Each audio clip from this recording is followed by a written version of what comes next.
إن الحمد لله نحمده ونستعينه ونستغفره ونعوذ بالله من شرور أنفسنا ومن سيئات أعمالنا من يهده الله فلا مضل له ومن يضلل الله فلا هادي له وأشهد أن لا إله إلا الله وحده لا شريك له وأشهد أن محمدا عبده ورسوله وما بعد فقد قال الله تعالى في القرآن العظيم والفرقان المجيد فأعوذ بالله من الشيطان الرجيم بسم الله الرحمن الرحيم رب اشرح لي ويسر لي أمري واحلل عقدة من لساني يفقهوا قولي رب يسر ولا تعسر إن أريد إلا الإصلاح ما استطعت ما توفيقي إلا بالله عليه توكلت وإليه أنيب قال تعالى يا أيها الذين آمنوا اتقوا الله حق تقاته ولا تموتن إلا وأنتم مسلمون وقال تعالى في آية أخرى يا أيها الناس اتقوا ربكم الذي خلقكم من نفس واحدة وخلق منها زوجها وبث منهما رجالا كثيرا ونساء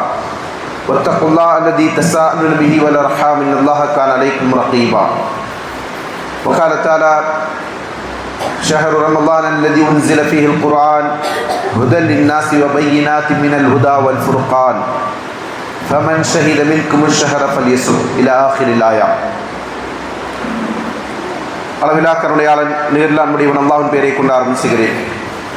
அல்லாஹ்வின் சாந்தியும் சமாதானம் நபிகள் நாயகம் ஸல்லல்லாஹு அலைஹி வஸல்லம் அவர்கள் மீதும் அவர்களுடைய வழிமுறையை பின்பற்றி வாழ்ந்த உத்தம சத்திய சஹாபாக்கள், தாபீன்கள், தப தாபீன்கள், ஐம்மாக்கள், இன்னும் நல்லடியார்கள் அனைவர் மீதும் குறிப்பாக அல்லாஹ்வின் இல்லத்தில் அவர் நம் மீது கடமையாக்குள்ள ஜுமா என்னும் தொழுகையை நிறைவேற்றுவதற்காக வேண்டி அல்லாஹ்வின் தூதர் அவர்கள் காண்பித்த வழிமுறை பிரகாரம் ஜுமாவிற்கு உரிய நேரத்தில் இங்கே ஒன்று கூடியிருக்கின்ற நம் அனைவர் மீதும் அல்ல ரஹ்மான் அல்லாஹ்வின் கருணையின் கிருபையை நிலவட்டும் என்கிற பிரார்த்தனையோடு ஜுமாவுடைய முதலாம் முறையை ஆரம்பிச்சுகிறேன். அன்புக்குரிய தர்மீய சகோதரர்களே, பெரியவர்களே, சகோதரிகளே, தாய்மார்களே, இந்த மாதம் சிறப்புமிக்க மாதம், நோன்பு கடமையாக்கப்பட்ட மாதம் என்பதை நாம் அறிந்திருக்கிறோம்.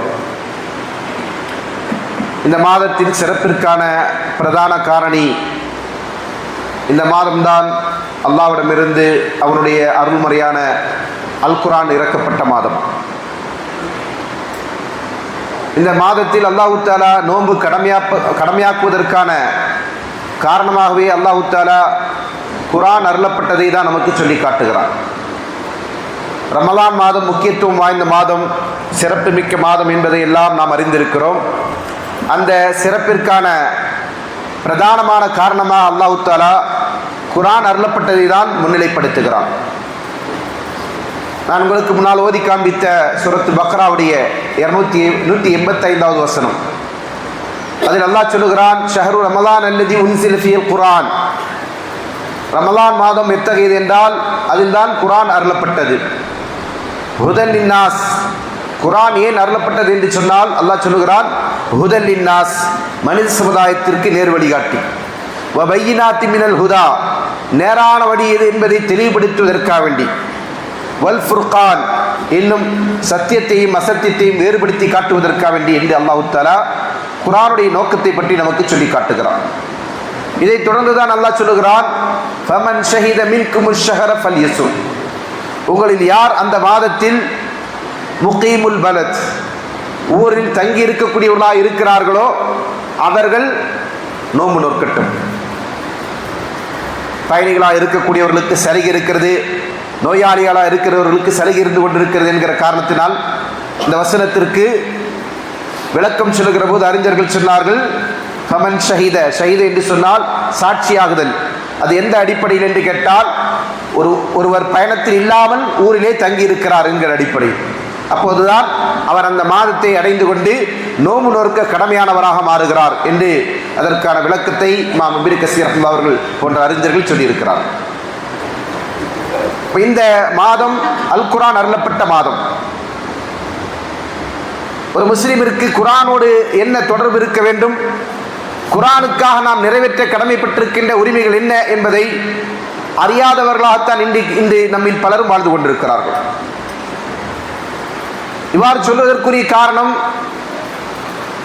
நம்மில் அதிகமானவர்களுக்கு குர்ஆன் தெரியாது, சிலருக்கு குர்ஆன் ஓத தெரியாது, இன்னும் சிலருக்கு குர்ஆனுடைய சரியான ஓதுதல் முறை தெரியாது, இன்னும் சிலருக்கு குர்ஆன் ஓதப்பட்டால் அது விளங்க தெரியாது.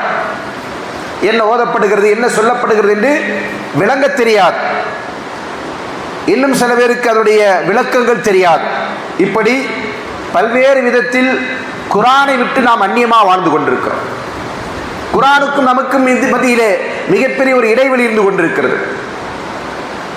நம்முடைய சமுதாயத்தில் அறியாமை, பழக்க வழக்கங்கள், மூட பழக்க வழக்கங்கள் இருந்து கொண்டிருந்த காலகட்டத்தில் குறைந்தபட்சம் குர்ஆன் ஓதுவதையாவது மக்கள் என்ன செஞ்சாங்க, ஒரு வளமையாக கடைபிடித்து வந்தார்கள். ஆனால் நாம் பண்பட்ட சமூகம், மார்க்கத்தை விளங்கியவர்கள், குர்ஆனையும் சுன்னாவையும் பற்றி பிடிப்பவர்கள் என்றெல்லாம் சொல்லிக் கொண்டிருக்கின்ற இந்த காலகட்டத்தில் நம்முடைய வாழ்க்கையில் குர்ஆன் என்பது இல்லை என்று சொல்லக்கூடிய அளவிற்கு வெறுமனே அவருடைய கருத்துக்களில் சிலவற்றை மட்டுமே நம்முடைய வாழ்க்கையில் ஏற்றி நடைமுறைப்படுத்துகிற ஒரு நிலை இருந்து கொண்டிருக்கிறதை தாண்டி குர்ஆனை எப்படி நம்முடைய வாழ்வியலோடு நாம் தொடர்பு படுத்திக் கொள்ள வேண்டும், குர்ஆனுக்கும் நமக்குமான தொடர்பு எப்படி இருக்க வேண்டும் என்கிற அடிப்படையில் நம்முடைய தொடர்புகள் இல்லை. ஒரு முஸ்லிம் குர்ஆனுக்கு நிறைவேற்ற கடமைப்பட்டிருக்கின்ற உரிமைகள், ஹக்குகள் 6 விஷயங்கள் இருந்து கொண்டிருக்கிறது. அந்த 6 விஷயங்கள் என்ன என்று நம்ம இடத்தில் கேட்டால் அதிகமானவர்களுக்கு தெரியாது. என்னெல்லாம் குர்ஆன் மீது நாம் நிறைவேற்ற கடமைப்பட்டிருக்கின்ற ஹக்கு. ஏனென்றால் குர்ஆன் என்பது மற்ற நூல்களை போன்று, மற்ற புத்தகங்களை போன்ற ஒன்று அல்ல. குர்ஆன் என்பது அல்லாஹ்வுடைய வார்த்தை, கலாமுல்லாஹ்.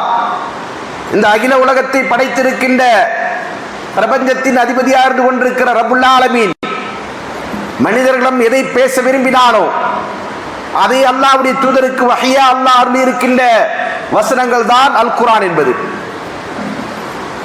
அந்த குர்ஆன் ஓதுவது, செவிமடுப்பது, அதை விளங்குவது, அதை சிந்திப்பது, அதை நடைமுறைப்படுத்துவது, அதை மனனம் செய்வது, இவை அனைத்துமே ஒரு முஸ்லிமின் மீது இருந்து கொண்டிருக்கிற குர்ஆன் மீதான உரிமைகள்.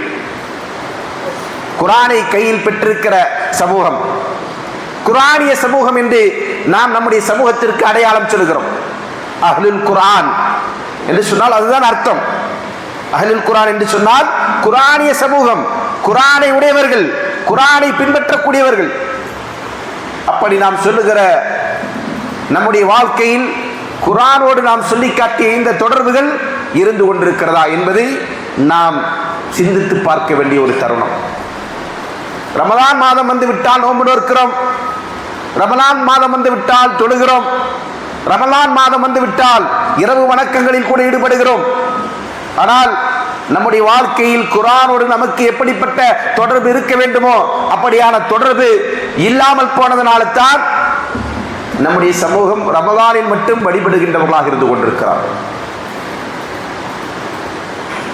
எந்த சமூகத்திற்கு இந்த குர்ஆன் அருளப்பட்டதோ அந்த சமூகம் தங்களுடைய வாழ்க்கையில் எல்லா நிலைகளிலும் குர்ஆனை பற்றி பிடிக்கக்கூடியவர்களாக இருந்தார்கள். குர்ஆன் இன்றி அவருடைய வாழ்க்கை இல்லை என்று சொல்லக்கூடிய அளவிற்கு குர்ஆனோடு எப்படியெல்லாம் தொடர்பு பட்டு கிடக்க வேண்டுமோ அப்படி உள்ள அத்தனை தொடர்புகளையும், அத்தனை உரிமைகளையும் குர்ஆனுக்கென்று நிலைநாட்டி வாழுகின்ற சமூகமாக அவர்கள் இருந்தார்கள்.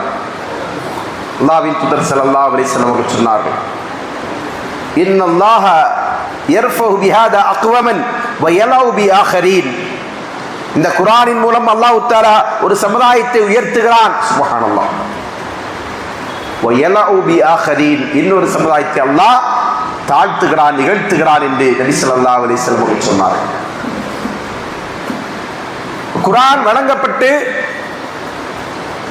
அரபு உலக மக்களிலே அவர்கள் கால்நடைகளை மேய்ப்பதற்கு மட்டுமே தகுதியானவர்களாக இருந்தவர்கள் உலகத்தை வழிநடத்துகின்ற தலைவர்களாக உயர்ந்தார்கள். குர்ஆன் மூலமாக அவர்கள் உயர்த்தப்பட்டார்கள். அதே குர்ஆனை உடையவர்கள் என்று சொல்லக்கூடிய நம்முடைய நிலை எப்படி இருந்து கொண்டிருக்கிறது என்பதை சொல்லித் தெரிய வேண்டிய அவசியம் இல்லை. இதற்கான காரணம் என்ன என்றால் குர்ஆனுக்கும் நமக்குமான தொடர்பு வெறும் பேரளவில் மட்டும்தான் இருந்து கொண்டிருக்கிறது. அதற்குரிய உரிமைகளை நாம் எதுவும் கொடுப்பதில்லை. எனவே அன்புக்குரியவர்களே, ஒருவேளை நம்மில் பலருக்கும் இந்த உரிமைகள் தெரியாததன் காரணமாக நாம் கொடுக்காமல் இருக்கலாம். அதை நாம் தெரிந்து கொள்ளுகிற போது அல்லாஹ்வுடைய கலாமோடு, அல்லாஹ்வுடைய வேதத்தோடு. இந்த உலகத்தில் ஆகச் சிறந்த நூல் அல்லாஹ்வின் தூதர் அவர்கள் சொன்னதை போன்று கைருல் கலாமி கலாமுல்லாஹ், வார்த்தைகளில் சிறந்தது அல்லாஹ்வுடைய வார்த்தை. அப்படிப்பட்ட அந்த அல்லாஹ்வுடைய கலாமை நாம் எந்த விதத்தில் மதிக்க வேண்டும், எந்த விதத்தில் அதை பின்பற்ற வேண்டும், எந்த விதத்தில் அது நம்முடைய வாழ்க்கையோடு தொடர்பு படுத்திக் கொள்ள வேண்டும் என்பதை பற்றி நாம் அறிந்ததற்கு பிறகு அதை நம்முடைய வாழ்க்கையில் கடைபிடிக்கக்கூடியவர்களாக இருக்க வேண்டும். அல்லாஹ் நம் அனைவருக்கும் அதற்குரிய தௌஃபீக்கினை வழங்கட்டும். முதலாவது, ஒரு முஸ்லிம் குர்ஆனை செவிமடுக்க வேண்டும். வேறு எதையும் ஒரு மனிதன் செவி கொடுத்து கேட்பது என்பது வணக்கமாக கருதப்படாது. குர்ஆன் என்பது யுத்தஅப்பது பித்திலாவத்திஹி, குர்ஆன் ஓதுவது வணக்கம். உலகத்திலே எத்தனை நூல் இருந்தாலும், எந்த நூலை நாம் வாசித்தாலும் அது என்ன கிடையாது? வணக்கம் அல்ல, இபாதத் அல்ல. சஹீல் புகாரியை ஆரம்பம் முதற்கொண்டு கடைசி வரையிலும் நான் ஓதி முடித்து விட்டேன், வாசித்து முடித்து விட்டேன், நான் புரிந்தது வணக்கமாகுமா என்று கேட்டால் வணக்கமாகாது. எந்த நூலை நான் படித்தாலும் அது ஒரு இபாதத்தாக கருதப்படாது. ஆனால் குர்ஆன் என்பது, படிப்பது என்பது இபாதத். அப்படி இருக்கிற குர்ஆனை படிப்பது மட்டுமல்ல, அதற்கு முன்னதாக அதை செவி கொடுத்து கேட்பதும் இபாதத். ஏனென்றால் குர்ஆன் முதலில் அருளப்பட்டது. ஏனைய நூட்களுக்கும் குர்ஆனுக்கும் மத்தியிலான வேறுபாடு என்ன? நூட்கள் தொகுக்கப்பட்டது, எழுதப்பட்டது, வடிக்கப்பட்டது என்று சொல்லப்படும். குர்ஆன் மட்டும்தான் என்ன செய்யப்பட்டிருக்கு? அருளப்பட்டிருக்கிறது.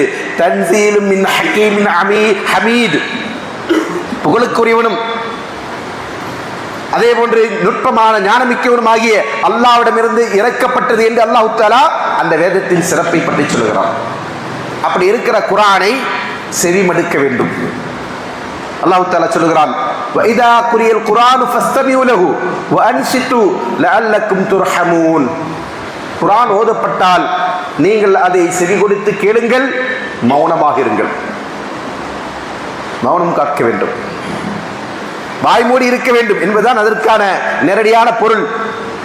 ஒரு மனிதன் குர்ஆன் ஓதப்படுகிறது என்று சொன்னால் மௌனம் காத்து வாய் மூடி இருந்து அதை செவிதாழ்த்தி கேட்க வேண்டும் என்று அல்லாஹ் தஆலா சொல்லிவிட்டு அல்லாஹ் சொல்லுகிறான், லஅல்லக்கும் துர்ஹமூன், நீங்கள் அதன் மூலம் அல்லாஹ்வுடைய கருணைக்குரியவர்களாக மாறுவீர்கள். சுப்ஹானல்லாஹ். அல்லாஹ்வுடைய கருணை வேண்டுமா? குர்ஆனை செவிமடுக்க வேண்டும். நாள் முழுக்க நாம் என்ன செய்றோம்? கவிதைகளை, கதைகளை, பொய்களை, புரட்டுகளை எல்லாம் காது கொடுத்து செவி ஏற்கிறோம்.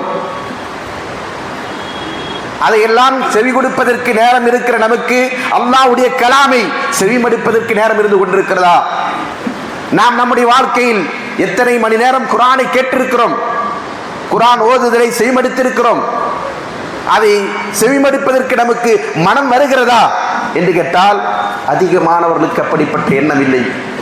அல்லாஹ்வின் தூதர் ஸல்லல்லாஹு அலைஹி வஸல்லம் அவர்கள் அப்துல்லாஹ் பின் மஸ்ஊத் ரலியல்லாஹு அன்ஹு வருகிறார்கள். வந்துவிட்டு சொல்கிறார்கள், இக்ரா அலையல் குர்ஆன்.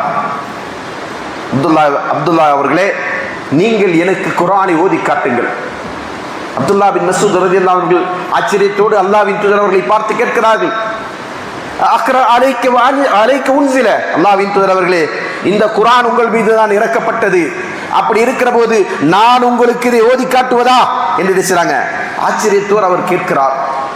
அல்லாஹ்வின் தூதர் ஸல்லல்லாஹு அலைஹி வஸல்லம் அவர்கள் சொல்லுகிறார்கள், நான் இந்த குர்ஆனை இன்னி அஸ்தஹி அன் அஸ்மஉ மின் கைரி, வேறொருவரிடமிருந்து ஓதி கேட்பதை கேட்க வேண்டும் என்று ஆசைப்படுகிறேன் என்று சொன்னார். அல்லாஹ்வின் தூதர் அவர்கள் இதை விரும்பியதற்கான காரணம், இது ஒரு அமல். அல்லாஹ் தஆலா அதைத்தான் என்ன செய்கிறான்? நமக்கு சொல்லி காட்டுகிறான். அல்லாஹ்வின் தூதர் அவர்களும் இன்னொரு ஓதி கேட்கத்தான் இந்த குர்ஆனை மனனம் செய்திருக்கிறார்கள். அப்படி இருக்கிற அந்த அமலை ரசூலுல்லாஹி ஸல்லல்லாஹு அலைஹி வஸல்லம் சொல்லித் தருகிறார்கள். அது மட்டுமல்ல, ஆர்வத்தோடு அதை விரும்பி கேட்க வேண்டும் என்று ஆசையை வெளிப்படுத்துகிறார்கள். அப்துல்லாஹ் பின் மஸ்ஊத் ரலியல்லாஹு அன்ஹு சொல்கிறார்கள், ஃபகரஅத்து நிசா, நான் சூரத்து நிசாவுடைய வசனங்களை ஓதினேன். சூரத்து நிசாவுடைய ஆரம்பம் முதற்கொண்டு ஓதிக்கொண்டிருந்தேன். ஏறத்தாழ 42வது வசனம் வரையிலும் ஓதிக்கொண்டிருந்தேன். அல்லாஹ் தஆலா சொல்கிறான், ஃபகைஃப இதா ஜினா மின் குல்லி உம்மத்தின் பிஷஹீதின் வஜினா பிக அலா ஹவுலாஇ ஷஹீதா. நபியே, ஒவ்வொரு உம்மத்திற்கும் நாம் ஒரு சாட்சியை கொண்டு வருவோம். உம்முடைய உம்மத்திற்கு எதிராக உண்மையை நாம் சாட்சியாக நிறுத்துவோமே, அப்படிப்பட்ட நிலையை நீங்கள் எண்ணி பாருங்கள் என்று அல்லாஹ் தஆலா சொல்லுகிற அந்த வசனத்தை வந்தபோது அல்லாஹ்வின் தூதர் ஸல்லல்லாஹு அலைஹி வஸல்லம் அவர்கள் சொல்லுகிறார்கள், அஸ்பக், நிறுத்துங்கள் நிறுத்துங்கள் என்று அல்லாஹ்வின் தூதர் ஸல்லல்லாஹு அலைஹி வஸல்லம் அவர்கள் சொல்கிறார். அப்துல்லா பின் மஸ்ஊத் அவர்கள் சொல்லுகிறார்கள், நான் அது வரையிலும் குர்ஆனை அழகாக ஓதிக்கொண்டிருந்தேன். அப்போது குர்ஆன் ஓதுவதை நிறுத்தி அல்லாஹ்வின் தூதர் அவர்களை முகத்தை பார்த்தேன். ஃபைனானி தத்ரிஃபான், அல்லாஹ்வின் தூதருடைய கண்கள் இரண்டும் கண்ணீர்களை வடித்துக் கொண்டிருந்தது. சுப்ஹானல்லாஹ். அல்லாஹ்வின் தூதர் அவர்கள் குர்ஆனை கேட்டு அழுகிறார்கள். நாம் கதை கேட்டால் அழுவோம், கவிதைகள் கேட்டால் அழுவோம். குர்ஆனை கேட்டு நம்முடைய உள்ளம் என்றைக்காவது அழுதிருக்கிறதா? குர்ஆனை கேட்கிற போது நமக்கு அழுகை வருகிறதா? கேட்பதற்கே நாம் தயார் இல்லை என்று சொன்னால் எங்கிருந்து அதை கேட்டால் நமக்கு அழுகை வரும்?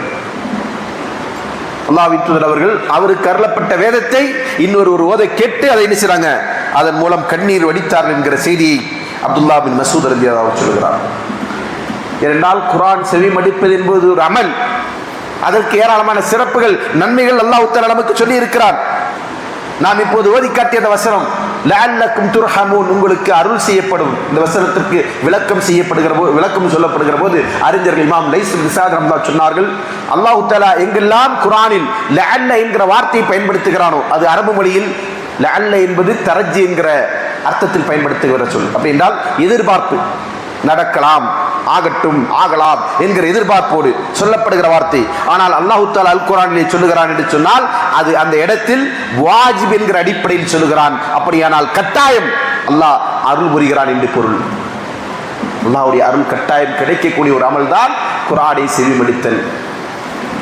அதை செவிமடிப்பதற்கு இன்னும் சிறப்புகள் இருந்து கொண்டிருக்கிறது. அல்லாஹ் தஆலா சொல்லுகிறான், இன்னமல் முஃமினூன அல்லதீன இதா ذுக்கிரல்லாஹு வஜிலத் குலூபுஹும், மூமின்கள் யார் என்றால் அல்லாஹ்வின் பெயர் அவர்களுக்கு முன்னால் நினைவு கூறப்பட்டால் வஜிலத் குலூபுஹும், அவருடைய உள்ளங்கள் நடுநடுங்கும்.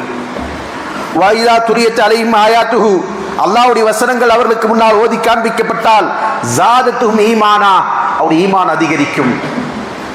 குர்ஆன் ஓதி கேட்கப்பட்டால் மூமின்களுடைய உள்ளங்களில் ஈமான் என்ன செய்யும், மெருகேறும், ஈமான் பூரிப்படையும் என்று அல்லாஹ் தஆலா சொல்லுகிறான். அப்படிப்பட்ட வார்த்தைகள் தான் அல்லாஹ்வுடைய கலாம். மூன்றாவதாக அதனுடைய சிறப்பை பற்றி சொல்லுகிற போது இந்த குர்ஆன் மனித ஜின் இனத்திற்கான நேர் வழிகாட்டு. அல்லாஹ் தஆலா அதனால தான் அல்லாஹ் சொல்லுகிறான், வ இன் அஹதும் மினல் முஷ்ரிகீன இஸ்தஜாரக ஃபஅஜிரு ஹத்தா யஸ்மா கலாம் அல்லாஹ். நபியே, இணை வைப்பாளர்களில் யாராவது உங்களிடத்தில் வந்து அபயம் தேடினார்களேயானால், உங்களிடத்தில் அடைக்கலம் கேட்டார்களேயானால் நீங்கள் அவர்களுக்கு அடைக்கலம் கொடுங்கள். ஹத்தா யஸ்மா கலாம் அல்லாஹ், அல்லாஹ்வுடைய உரை, அல்லாஹ்வுடைய வார்த்தைகளை அவர்கள் செவி மடுக்கின்ற வரையிலும் அவர்களுக்கு நீங்கள் தஞ்சத்தை, அடைக்கலத்தை கொடுங்கள் என்று அல்லாஹ் சொல்லி காட்டுகிறான். அதே போன்று அல்லாஹ் தஆலா இன்னொரு வசனத்தில் சொல்கிறான், வ இத் ஸரஃப்னா இலைக நஃபரம் மினல் ஜின்னி யஸ்தமியூனல் குர்ஆன்.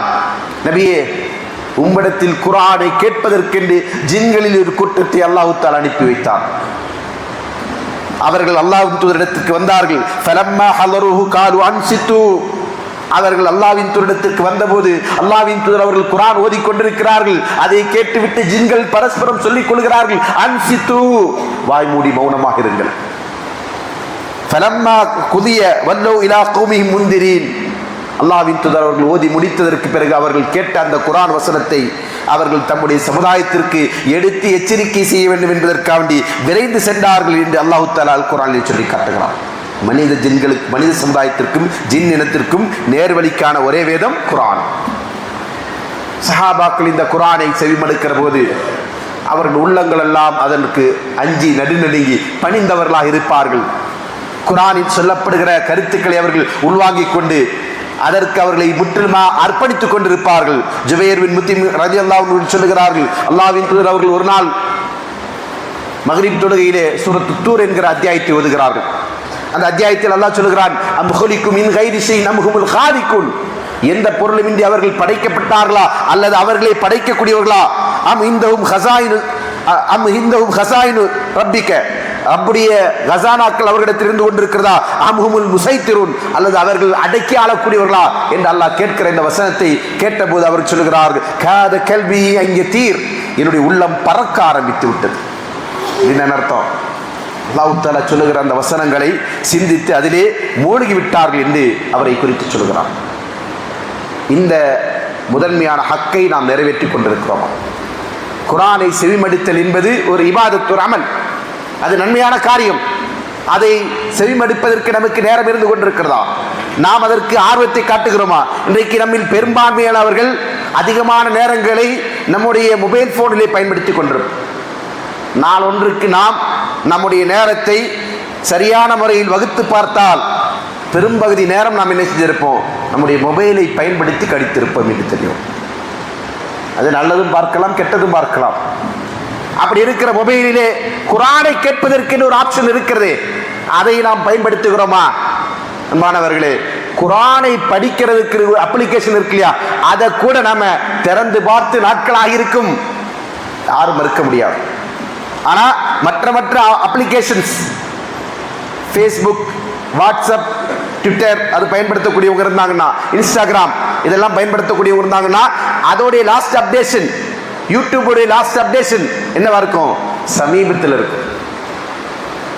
வேண்டுமானால் நீங்கள் உங்களுடைய மொபைலை திறந்து பாருங்கள். ஜும்மா முடிச்ச உடனே என்ன செய்யுங்க, நாம என்னெல்லாம் இன்னைக்கு என்ன செஞ்சிருக்கிறோம், காலையிலேருந்து திறந்து பார்த்திருக்கிறோம், இதையெல்லாம் நம்ம என்ன செஞ்சிருக்கிறோம், அப்டேட்டடா வச்சிருக்கிறோம். ஆனால் குர்ஆன் நம்முடைய அப்ளிகேஷனாக இருந்தாலும் கூட அது அவுடேட்டடாக தான் இருக்கும், அப்டேட்டடாக இருக்காது.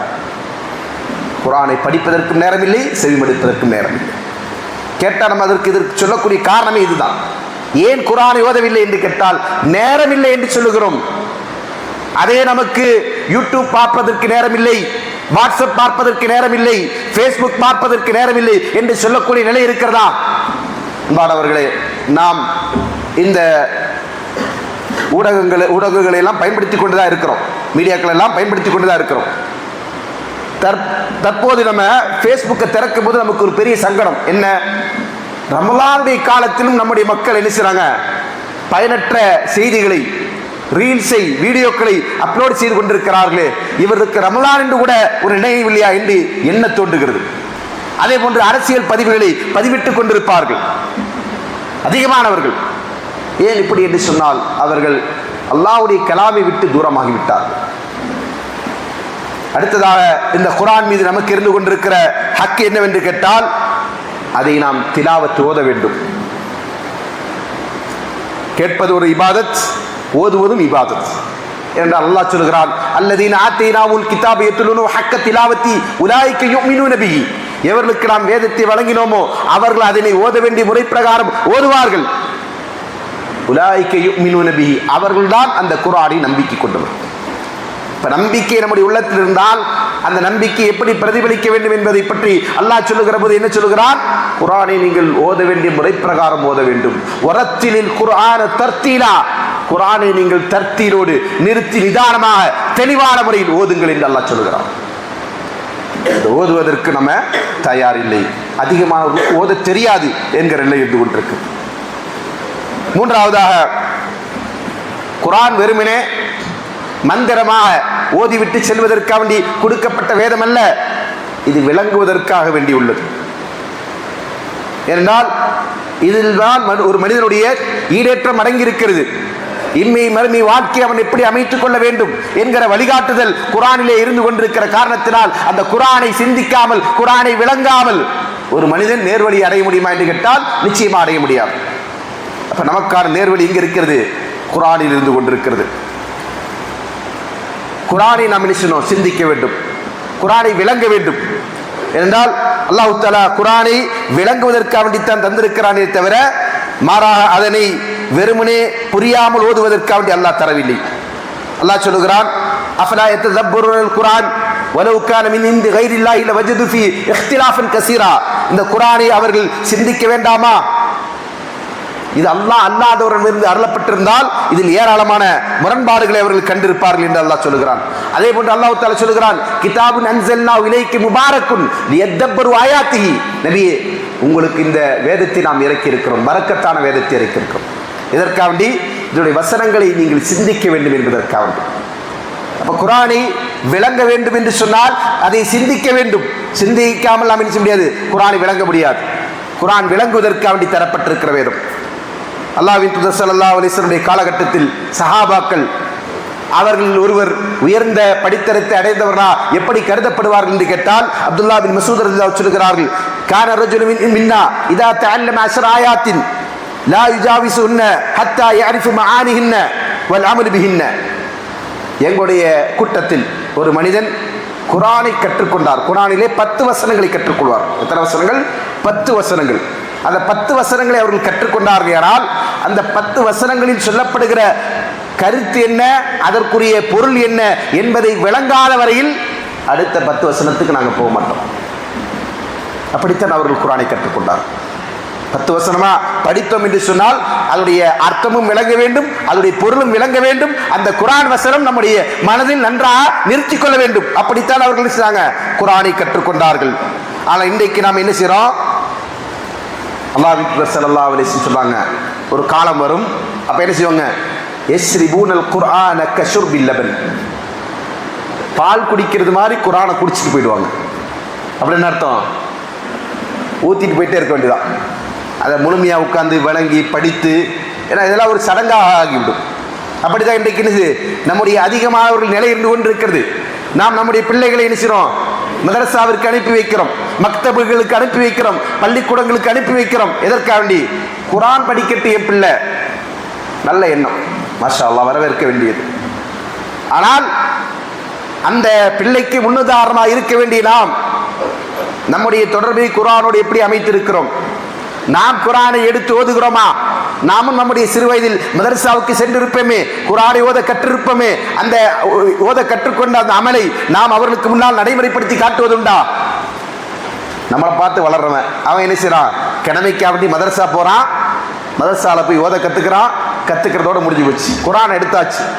நம்ம சமூகத்தில் இருக்கக்கூடிய ஒரு வழக்கம் என்னது? குர்ஆன் எடுத்துதான் என் பிள்ளை, அல்லது கத்தமுல் குர்ஆன், குர்ஆன் ஓதி முடித்து விட்டான், முடிச்சுட்டான், முடிஞ்சு போச்சு. இனிமே என்ன செய்ய மாட்டான்? இனிமே அவனும் குர்ஆன் எடுக்க மாட்டோம், நாங்களும் எடுக்க மாட்டோம். அப்படின்ற அடிப்படையில் தான் நினைச்சிடும் குர்ஆனை நாம் நினைச்சிடும் அந்நியமாக பார்த்து கொண்டிருக்கிறோம். குர்ஆனை நாம் தூரமாக வைத்திருக்கிறோம். அப்ப குர்ஆன் என்பது எதற்காக வேண்டி உள்ளது? அது விளங்குவதற்காக வேண்டி, சிந்திப்பதற்காக வேண்டி. இமாம் சயீத் பின் ஜுபைர் ரஹ்மத்துல்லாஹி சொல்கிறார்கள், மன் கரல் குர்ஆன சும்ம லம் யுஃபஸ்ஸிரு யானி மா யஅரிஃப் மானாஹு ஃபஹுவ கல்அமா.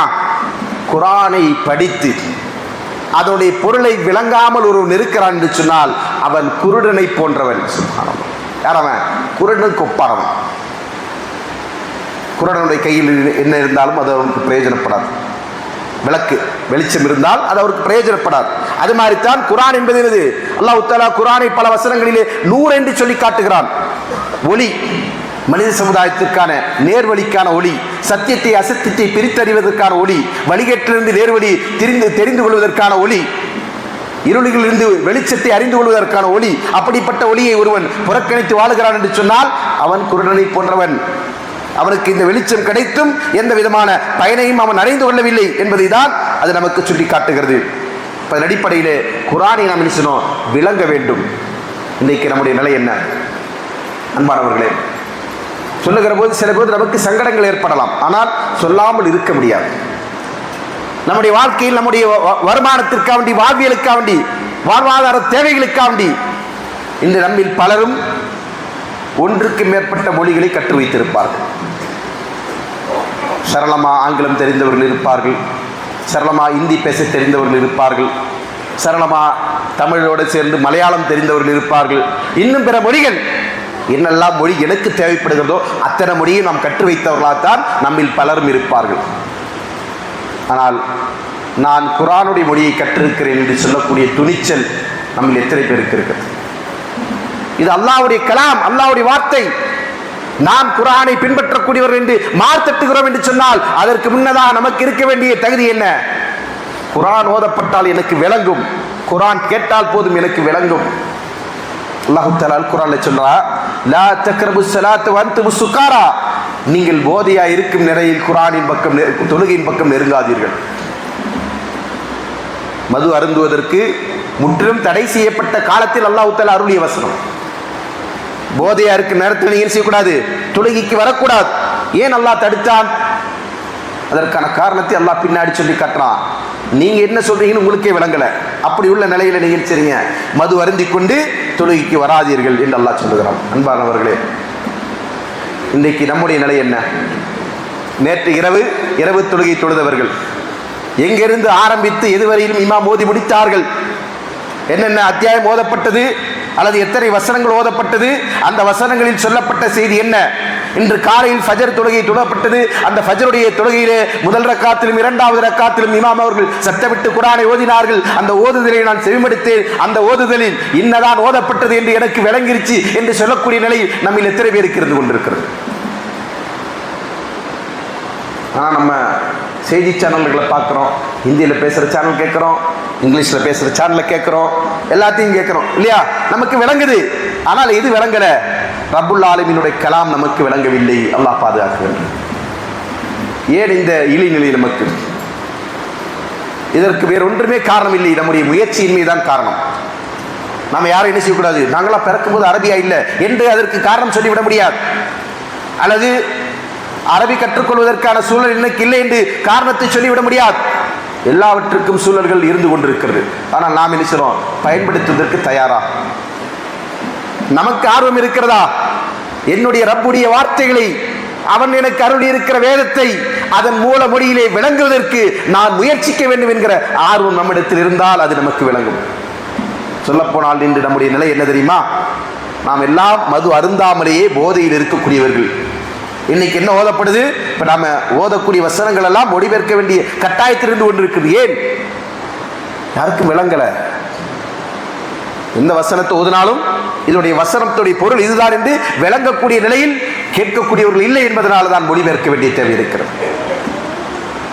குர்ஆனுடைய அர்த்தத்தை மொழிபெயர்ப்பின் துணையை கொண்டு விளங்கிக் கொண்டு அது ஒரு பெரிய சாதனையா இன்றைக்கு பலரும் எண்ணிக்கொண்டிருப்பார்கள். அன்பானவர்களே, நன்றாக விளங்கிக் கொள்ளுங்கள். ஒருபோதும் குர்ஆனுடைய மொழிபெயர்ப்பு என்பது குர்ஆன் அல்ல.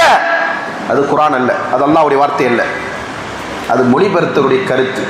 அதனால தான் அரபியிலே குர்ஆனுடைய மொழிபெயர்ப்புக்கு மேலாக தெளிவாக போடப்படும் தர்ஜிமத்தி மஆனில் குர்ஆனி இலா லுகத்தி தமிழியா அவ் லுகத்தி கதா வ கதா.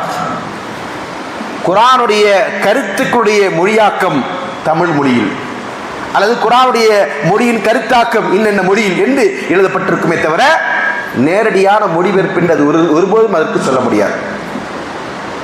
என்றால் இது ரப்புடைய வார்த்தை, ரப்புடைய கலாம். அதற்குள் எத்தனை பொருள் அடங்கியிருக்கிறது, எத்தனை விளக்கங்கள் அடங்கியிருக்கிறது என்பதை அந்த மொழியில் தான் நம்ம விளங்க முடியுமே தவிர மற்ற மொழியில் நாம் அதை விளங்க முடியாது. விளங்குவது என்று கொஞ்சம் சிரமமான காரியம். குர்ஆனை நாம் விளங்குவதற்கு நாம் என்ன விதமான முயற்சிகளை மேற்கொண்டு கொண்டிருக்கிறோம் என்பதை சிந்திக்க கடமைப்பட்டிருக்கிறோம். இந்த குர்ஆனை விளங்குவதற்கான முயற்சியை நாம் மேற்கொண்டால் மட்டும்தான் அதை நாம் சிந்திக்க முடியும். குர்ஆனை சிந்திக்காத போது குர்ஆனை கொண்டு நாம் என்ன செய்ய முடியாது, ஒருபோதும் பயனடைய முடியாது. குர்ஆனை சிந்திப்பதற்குத்தான் அல்லாஹ் தந்திருக்கிறான். குர்ஆனை சிந்திக்காதவர்கள் யாரு? கால்நடைகளுக்கு ஒப்பானவர்கள். அல்லாஹ் அப்படித்தான் சொல்கிறான். வலக்கத் ஸரஅனா லி ஜஹன்னம கஸீரன் மினல் ஜின்னி வல் இன்ஸ். மனிதர்களிலிருந்தும் ஜின்களிலிருந்தும் ஏராளமானவர்களை நாம் நரகத்திற்காக வேண்டி படைத்திருக்கிறோம். சுப்ஹானல்லாஹ். அல்லாஹ் சொல்லுகிற வார்த்தையை பாருங்கள். அல்லாஹ் நரகத்திற்கென்று அவர்களை ப்ரிப்பேர் பண்ணி வச்சிருக்கிறேன்னு சொல்றான். லஹும் குலூபுன் லா யஃப்கஹூன பிஹா. அவர்களுக்கு உள்ளங்கள் இருந்து கொண்டிருக்கிறது, அதை கொண்டு அவர்கள் எதையும் விளங்கிக் கொள்ளக்கூடியவர்களா இல்லை. வலஹும் அய்யுனுன் லா யுப்சிரூன பிஹா. அவர்களுக்கு பார்வை இருந்து கொண்டிருக்கிறது, அதை கொண்டு அவர்கள் பார்க்கக்கூடியவர்களா இல்லை. வலஹும் ஆதானுன் லா யஸ்மஊன பிஹா. அவர்களுக்கு செவிகள் இருந்து கொண்டிருக்கிறது, அதை கொண்டு அல்லாஹ்வுடைய கலாமை கேட்கக்கூடியவர்களா இல்லை என்று சொல்லிவிட்டு அல்லாஹ் சொல்றான், உலாயிக கல் அன்ஆம். அவர்கள் யாரு? கால்நடைகளை போன்றவர்கள். கால்நடைக்கு தெரியுமா இது வேதம், இது வேதம் அல்லாதது என்று தெரியுமா? இது குர்ஆன் என்று தெரியுமா? இது அல்லாஹ்வுடைய வார்த்தை என்று தெரியுமா? அது விளங்கக்கூடிய ஆற்றல், அதற்கான புரிதல் அந்த விலங்குக்கு கொடுக்கப்படவில்லை. அப்படித்தான் இன்றைக்கு மனிதர்களில் பெரும்பான்மையினர்கள் இருக்கிறார்கள் என்பதை அல்லாஹ் தஆலா சொல்லி காட்டுகிறார். அன்பானவர்களே, குர்ஆனை நாம் இணைசணும். நம்முடைய வாழ்க்கையில், நம்முடைய வாழ்வியல் வேதம் என்று நாம் குர்ஆனை ஏற்றிருக்கிறது என்பது உண்மையானால் அதை நம்முடைய வாழ்க்கையில் நம்ம நடைமுறைப்படுத்தணும். குர்ஆனை விட்டு நாம் அந்நியமாகக்கூடாது. குர்ஆனை கற்றுக்கொள்வதற்கு நமக்கு 1000 வழிகள் இருந்து கொண்டிருக்கிறது. முதலாவது நாம் சொன்னதை போன்று குர்ஆனை செவிமடுக்க வேண்டும். இரண்டாவது அதை ஓத வேண்டும். மூன்றாவது அதை விளங்க வேண்டும். நான்காவது அதை சிந்திக்க வேண்டும். ஐந்தாவது குர்ஆனை என்ன செய்யணும்? அமல் செய்ய வேண்டும். ஏனென்றால் குர்ஆன் என்பது வெறுமனை ஓதுவதற்காக மட்டும் தரப்படவில்லை. சிந்திப்பதற்காக மட்டும் தரப்படவில்லை, அமல் செய்வதற்காகத்தான் அல்லாஹ் குர்ஆனை தந்திருக்கிறான். அல்லாஹ் தஆலா சொல்கிறான், வஹாதா கிதாபுன் அன்ஸல்துஹு முபாரக்குன் ஃபத்தபிஹு வத்தகூஹு லஅல்லக்கும் துர்ஹமூன். நபியே, இந்த வேதத்தை நாம் இறக்கி இருக்கிறோம், இது பரக்கத் மிக்கது, இதனை நீங்கள் பின்பற்றுங்கள். வத்தகு, அல்லாஹ்வை அஞ்சிக் கொள்ளுங்கள். லஅல்லக்கும் துர்ஹமூன், அதன் மூலம் நீங்கள் அல்லாஹ்வுடைய அருளை பெறக்கூடியவர்களாக மாறுவீர்கள். அல்லாஹ்வின் தூதர் அவர்கள் சொன்னார்கள், இக்ரவுல் குர்ஆன வஅமலு பிஹி, குர்ஆனை ஓதுங்கள், அதை கொண்டு அமல் செய்யுங்கள். அந்த குர்ஆனில் சொல்லப்படுகிற கட்டளைகளை, சட்டதிட்டங்களை ஏற்று நடைமுறைப்படுத்துங்கள். அதற்காகத்தான் அல்லாஹ் குர்ஆனை தந்திருக்கிறான். அல்லாஹ்வின் தூதருடைய கேரக்டரை பற்றி அன்னை ஆயிஷா ரலியல்லாஹு அன்ஹா இடத்தில் கேட்கப்படுகிற போது அன்னை அவர்கள் சொன்ன பதில் என்ன? அலம் தக்ரயில் குர்ஆன், நீ குர்ஆனை படிக்கலையா? கான ஹுலுகுஹு குர்ஆன், அல்லாஹ்வின் தூதருடைய கேரக்டர், அவருடைய பண்பு, அவருடைய குணாதிசயம் குர்ஆனாக இருந்தது. குர்ஆனை படி, தெரியும். சுப்ஹானல்லாஹ், எப்படிப்பட்ட பதில்!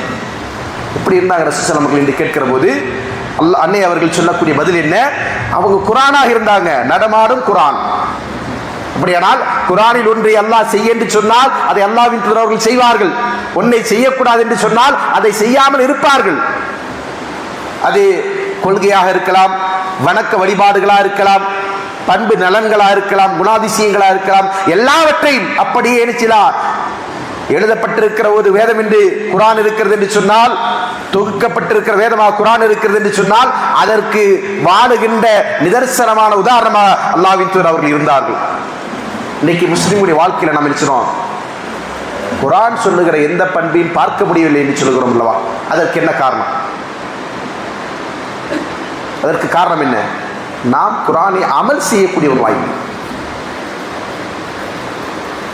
உமர் அவர்கள் சொன்னார்கள், அல்லாஹ் இந்த சமூகத்திற்கு குர்ஆனை ஓதி அதன் அடிப்படையில் அமல் செய்ய வேண்டும் என்று கட்டளையிட்டான். ஆனால் இந்த சமூகம் ஓதுவதையே அமலாக்கி கொண்டார்கள். சுப்ஹானல்லாஹ், அப்படி சொல்றாங்க, ஓதுறதே அமலாக்கிட்டான், ஓதுனா போதும்.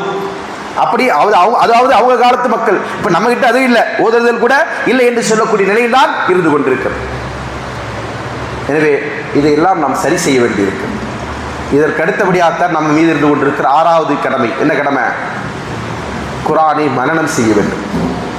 குர்ஆன் அல்லாஹ்வுடைய வார்த்தை, அதை தான் நம்முடைய உள்ளங்களில் நாம் நிரப்பி இருக்க வேண்டும். நம்முடைய உள்ளங்களில் எது நிரம்பி கிடக்கிறது? ஏன் நம்முடைய உள்ளங்கள் அழுக்கு பிடித்திருக்கிறது என்று கேட்டால், அசுத்தமாக இருந்து கொண்டிருக்கிறது என்று கேட்டால், அந்த உள்ளத்திலே குர்ஆன் இல்லை. அதான் காரணம். நம்முடைய உள்ளத்தில் குர்ஆனை நிரப்பி பாருங்க, உள்ளம் சுத்தமடையும், உள்ளம் விரிவடையும், தெளிந்த சிந்தனைகள், தெளிந்த பார்வை, பரந்த எண்ணங்கள் அவருடைய உள்ளங்களிலே இடம்பெறும். அந்த நிலை இல்லை என்பதற்கான காரணம் என்ன? குர்ஆனை நாம் மனனம் செய்யக்கூடியவர்களா இல்லை. அல்லாஹ் தஆலா சொல்கிறான், பல் ஹுவ ஆயாத்தும் பையினாத்தும் ஃபீ சுதூரில்லதீன ஊத்துல் இல்ம். கல்வி ஞானம் வழங்கப்பட்டவருடைய உள்ளங்களில் இருக்கக்கூடிய தெளிவான வசனங்கள் இது. சுப்ஹானல்லாஹ், இது குர்ஆன். குர்ஆன் அல்லாஹ் தஆலா மனிதருடைய உள்ளங்களிலே பாதுகாக்கின்ற ஒன்றாக நமக்கு சொல்லி காட்டுகிறான். அதனால தான் குர்ஆனை ஓதக்கூடியவர்கள், குர்ஆனை மனனம் செய்யக்கூடியவர்களுக்கு என்று தனித்துவமான சிறப்புகள் சொல்லப்பட்டிருக்கிறது. அல்லாஹ்வின் தூதர் ஸல்லல்லாஹு அலைஹி வஸல்லம் அவர்கள் சொன்னார்கள், மஸலுல் லதி யக்ரவுல் குர்ஆன் வ ஹுவ ஹாஃபிதுல் லஹு மா ஸஃபரத்தில் கிராமில் பரரா.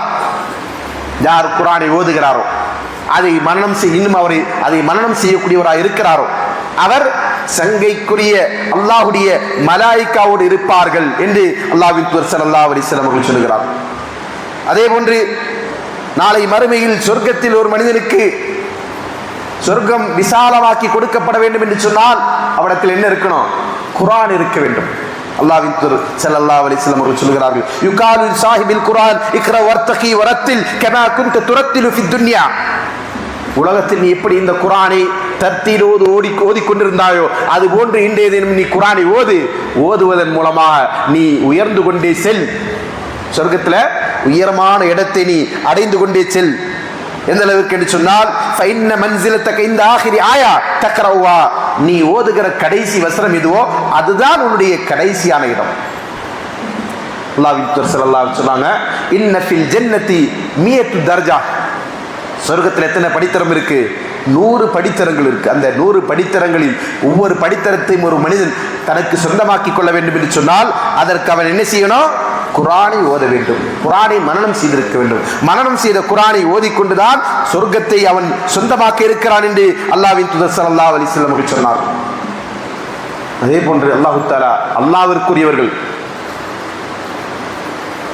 இன்ன லில்லாஹி அஹ்லீன மினன் நாஸ், மக்களில் சிலர் அல்லாஹ்விற்குரியவர்கள் இருந்து கொண்டிருக்கிறார்கள், அல்லாஹ்விற்கென்று பிரத்யேகமானவர்கள் இருந்து கொண்டிருக்கிறார்கள் என்று நபி ஸல்லல்லாஹு அலைஹி வஸல்லம் சொன்னாங்க. அப்போது சஹாபாக்கள் கேட்கிறாங்க, மன் ஹும் யா ரசூலுல்லாஹ், அந்த அல்லாஹ்விற்குரியவர்கள் யார் அல்லாஹ்வின் தூதர் அவர்களே என்று கேட்கிற போது ரசூலுல்லாஹ் சொல்கிறார்கள், ஹும் அஹ்லுல் குர்ஆனி அஹ்லுல்லாஹி வ காஸத்து, அவர்கள் தான் யாரு? குர்ஆனை பின்பற்றக்கூடியவர்கள், குர்ஆனை பற்றி கொண்டு வாழக்கூடியவர்கள், அவர்கள் தான் அல்லாஹ்விற்கு பிரத்யேகமானவர்கள் என்று சொல்கிறார். அதே போன்று இந்த உலகத்தில் நமக்கு அந்தஸ்துகள் தீர்மானிக்கப்படுகிறது. இன்றைக்கு நம்முடைய சமுதாயத்தில் அதெல்லாம் தலைகளை மாறிடுச்சு. ஆனால் இஸ்லாமிய சமூகம், குர்ஆனையும் சுன்னாவையும் பின்பற்றுகிற இஸ்லாமிய சமூகம், அவர்களுக்கு மத்தியில் அதனுடைய உயிரோட்டம் சரியாக இருக்கும். என்ன உயிரோட்டம்? இந்த பள்ளியில் இந்த மக்கள் இத்தனை பேரை கொண்ட கூட்டத்திற்கு தொழுகை நடத்தப்படுவதற்கு யார் வரணும்? இமாம்னு ஒருத்தர் வரணும் இல்லையா? அந்த இமாம் யாரா இருக்கணும்? அல்லாஹ்வின் தூதர் ஸல்லல்லாஹு அலைஹி வஸல்லம் சொன்னாங்க, அக்ரஹும் லி கிதாபில்லாஹ், அல்லாஹ்வுடைய வேதத்தை அதிகம் அறிந்தவன். நாம் என்ன செஞ்சிட்டோம்? பள்ளியில மட்டும் சுருக்கிட்டோம். ரசூலுல்லாஹி சொன்னா என்ன? அவர்தான் எல்லா இடத்திலும் முற்படுத்தப்பட வேண்டியவர், அவர்தான் தலைமை தாங்க வேண்டும், அவர்தான் மக்களுக்கு அறிவுரை சொல்ல வேண்டும், அவர்தான் மக்களுக்கு அவருடைய பிரச்சனைகளுக்கு சட்டத்திட்டங்களை சொல்லி அதற்கான தெளிவை வழங்க வேண்டும், அவரிடத்தில் தான் பொறுப்புகள் ஒப்படைக்கப்பட வேண்டும். உமர் ரலியல்லாஹு அவருடைய காலகட்டத்தில் ஒரு மனிதரை உமர் ரலியல்லாஹு அவர்கள் செய்றாங்க, ஒரு பிரதேசத்துடைய ஆளுநராக நியமிக்கிறார். ஆளுநர் என்றால் அங்கே கவர்னர். அந்த கவர்னராக இருக்கக்கூடியவரை உமர் ரலியல்லாஹு அவர்கள் பயணத்தில் சந்திக்கிறாங்க. அப்போ உமர் ரலியல்லாஹு அவர்கள் செய்றாங்க, அந்த நபரிடத்தில் கேட்குறாங்க, நான் ஒரு இடத்துக்கு ஒன்று என்ன செஞ்சிருக்கிறேன், ஆளுநரை விட்டு இருக்கிறேன், நீ இங்கேருந்து பொறுப்பு இல்லாமல் ஊரை விட்டு வந்திருக்கிறேன் என்று கேட்கிற போது உமர் ரலியல்லாஹு சொல்றாங்க, எனக்கு ஒரு ஆளை பிரதிநிதியை நான் வச்சுட்டு தான் வந்திருக்கிறேன். அப்படியா? யாரு பார்த்தாலும் அப்படின்னு கேட்குறாங்க. அப்போ அவர் சொல்றாங்க, இப்னு அபஸா. உமர் ரலியல்லாஹு அவருக்கு தெரியாது அந்த மனிதர் யாருன்னு. உமர் ரலியல்லாஹு அவர் திரும்ப கேட்குறாங்க, மன் இப்னு அபஸா, இப்னு அபஸா என்றால் யாரு? அதற்கு அந்த மனிதர் சொன்னார், மௌலா மின் மவாலினா, எங்களுடைய அடிமையில் ஒருத்தர். யார் அவரு? அடிமையில் ஒருத்தர். உமர் ரலியல்லாஹு அவர்களுக்கு ஆச்சரியம். அடிமைகளை என்ன செய்ய மாட்டாங்க? தலைமை பொறுப்புக்கு வரமாட்டார்கள். அடிமைகளிடத்தில் அதிகாரம் கொடுக்கப்படாது. ஏன்? கொடுக்கப்பட்டால் மற்றவர்கள் அவருக்கு கட்டுப்பட மாட்டாங்க. அதான் நிலைமை. அதுதான் அந்த சமூகத்துடைய நிலையாக இருந்தது. அப்போ அதனால் ஆச்சரியத்தோடு கேட்குறாங்க, ஒரு அடிமையை போய் நீங்கள் என்ன செஞ்சிட்டீங்க, விட்டு வந்துட்டீங்களா அப்படின்னு கேட்கும்போது அதற்கு அவர் சொல்லுகிறார், இன்னஹு காரியல் குர்ஆன். உமர் ரலியல்லாஹு அன்ஹு சொல்றாங்க, அமீருல் முஃமினீன், நீங்கள் நினைக்கிற மாதிரியான ஆள் அல்ல அவர். அடிமைன்னா நீங்கள் என்ன செய்வீங்க? ஒன்றும் தெரியாது நினச்சிக்காதீங்க. அவர் காரியல் குர்ஆன், குர்ஆனை கற்றறிந்த அறிஞர் அவர். உடனே ரசூலுல்லாஹி அவர்கள் சொன்ன ஹதீஸை உமர் ரலியல்லாஹு அவர்கள் அந்த இடத்துல தான் நினைவு கூறுறாங்க. என்ன சொன்னாங்க? இன்னல்லாஹ யர்ஃபஉ பிஹாதா அக்வமன் வ யலஉ பிஆഖரீன். அல்லாஹ்வின் தூதர் அவர்கள் சொன்னதை நான் என்னுடைய 2 செவிகளால் கேட்டிருக்கிறேன், அது இதோ நிதர்சனமாய் கொண்டிருக்கிறது. என்ன சொன்னாங்க? அல்லாஹ் ஒரு சமுதாயத்தை குர்ஆனை கொண்டு உயர்த்துவான். அடிமை என்கிற நபரை கொண்டு வந்து ஆளுநர் பதவியில் அமர வைத்தது எது? குர்ஆன். இன்னொரு சமுதாயத்தை அல்லாஹ் இகழ்த்துவான் இந்த குர்ஆனை விட்டு தூரமாகின்றவர்கள். அல்லாஹ் தஆலா பாதுகாக்க வேண்டும். எனவே அன்புக்குரியவர்களே, குர்ஆனுடைய நம்முடைய தொடர்புகள் குர்ஆனோடு உயிரோட்டமாக இருக்க வேண்டும் என்று சொன்னால் குர்ஆனுக்குரிய ஹக்குகளை நாம் நிறைவேற்றி வாழ வேண்டும். இது நாள் வரையிலும் நாம் அப்படி செய்யாவிட்டாலும் கூட இந்த ரமலானில் குர்ஆனுக்கும் நமக்குமான ஒரு தொடர்பு ஏற்படுத்தக்கூடியவர்களாக இருக்க வேண்டும். இது நம்மை படைத்த ரப்பு நமக்கு தந்திருக்கிற வேதம். நாம் மரணித்ததற்கு பிறகு நம்மோடு எதுவுமே வராது. நாம் ஓடி ஓடி சம்பாதிக்கிற செல்வம் வராது. நாம் அக்கறையோடு பார்த்து கொண்டிருக்கிற நம்முடைய குடும்பம் வராது. நாம் கட்டி காக்கின்ற நம்முடைய வியாபாரம் வராது. எதுவுமே வராது. எது வரும்? குர்ஆன் வரும். நம்மளோட குர்ஆன் கபரில் இருக்கும். நாளை மறுமையில் சொர்க்கத்தில் நமக்காக வேண்டி பரிந்துரை செய்யும் என்று அல்லாஹ்வின் தூதர் அவர்கள் சொல்லி இருக்கிறார்கள். நரகத்தை விட்டு நம்மை பாதுகாக்கின்ற கேடயமாக குர்ஆன் இருக்கும் என்று அல்லாஹ்வின் தூதர் அவர்கள் சொல்லி இருக்கிறார்கள். அப்படிப்பட்ட குர்ஆனை புறக்கணித்தோமே ஆனால் அதுதான் நம்முடைய வாழ்க்கையில் நமக்கு ஏற்படுகிற மிகப்பெரிய நஷ்டம் என்பதை நாம் விளங்கிக் கொண்டு அப்படிப்பட்ட நிலையை சரி செய்ய வேண்டும். அல்லாஹ் தஆலா இந்த ரமலானிலே நம்முடைய வாழ்க்கையில் அது போன்ற ஒரு மாற்றத்தை ஏற்படுத்துவதற்கான நல்ல தௌஃபீக்கினை வழங்கட்டும் என்கிற பிரார்த்தனையோடு இந்த ஜுமாவுடைய முதலாம் முறையை நிறுத்துகிறேன். அக்கூலி கௌலி ஹாதா அஸ்தக்ஃபிருல்லாஹ் லி வ லக்கும் வ அஸ்தக்ஃபிரு லிசாயிரில் முஸ்லிமீன்.